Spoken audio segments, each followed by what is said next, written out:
Valley of peace یعنی سکون کی وادی، اور حقیقت میں یہ جگہ کہنے کے لیے تو ایک قبرستان ہے، لیکن ایک ایسا قبرستان ہے جہاں اتنا سکون ہے کہ آپ یہاں رات میں سو بھی سکتے ہیں اور آپ کو یہاں کسی طرح کا بھی ڈر نہیں لگے گا۔ یہ دنیا کا سب سے بڑا قبرستان ہے اور کچھ رپورٹس کے اکارڈنگ یہ 600 ہیکٹیئر میں پھیلا ہوا ہے اور کنٹینیوسلی بڑھ رہا ہے، اور یہاں 50 لاکھ تک قبریں ہونے کا ڈیٹا ملتا ہے۔ کچھ روایات میں ملتا ہے کہ اس قبرستان کی زمین کو سینکڑوں سال پہلے حضرت ابراہیم نے خریدا تھا،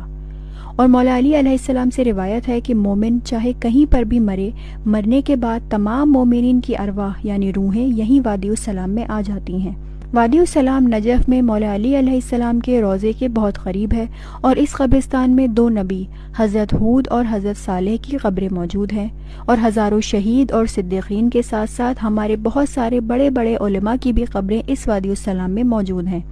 جن میں سب سے مشہور اور معروف ہیں ہمارے آیت اللہ علی آقا قاضی۔ جو لوگ ان کے بارے میں جانتے ہیں ان کو معلوم ہے ان کی کیا شخصیت تھی اور یہ کس درجے کے عالم تھے، اور جن کو نہیں معلوم ان کے علم کے لیے انشاءاللہ علی آقا قاضی پر الگ سے ایک ویڈیو جلدی ڈالیں گے۔ حضرت ہود کا پورا سورہ قرآن میں موجود ہے، اور حضرت صالح کا بھی قصہ قرآن میں موجود ہے۔ نجف اشرف کی خصوصیت یہ ہے کہ یہاں دفن ہونے والا سوال منکر و نکیر، فشار قبر اور عذاب قبر سے محفوظ ہو جاتا ہے۔ اسی لیے لوگ پورے عراق سے ٹریول کر کے اپنے مرحومین کے جنازے کو یہاں وادی السلام میں دفن کرنے کے لیے لاتے ہیں۔ وادی السلام اس کو جنت کا ایک ٹکڑا کہا گیا ہے، اس سے اس کی اہمیت کا پتہ چلتا ہے۔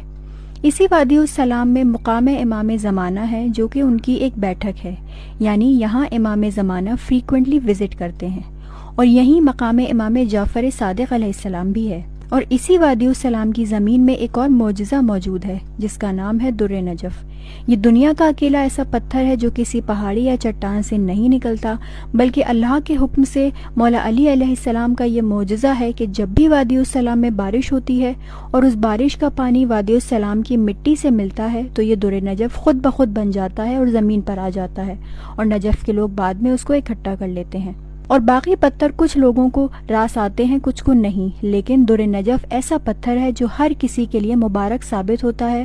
اور معصومین سے ملتا ہے کہ اس کی انگوٹھی بنا کر پہننا اور اس کو دیکھنا باعث ثواب ہے، اور ہمارے معصومین بھی در نجف پہنتے تھے۔